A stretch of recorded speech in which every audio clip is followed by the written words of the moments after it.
I am the Tofu Golem. Please enjoy the video. You'll begin by confirming compatibility and pairing so latency stays minimal.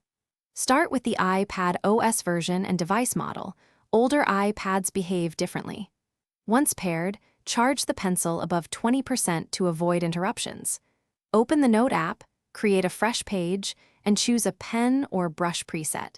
Make sure palm rejection is enabled to write naturally. These first actions set a smooth baseline so your strokes are precise, and settings won't interrupt your workflow.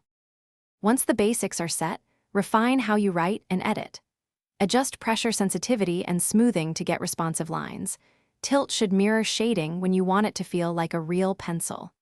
Use layers or separate notes to keep content editable, and practice lassoing to move or resize blocks.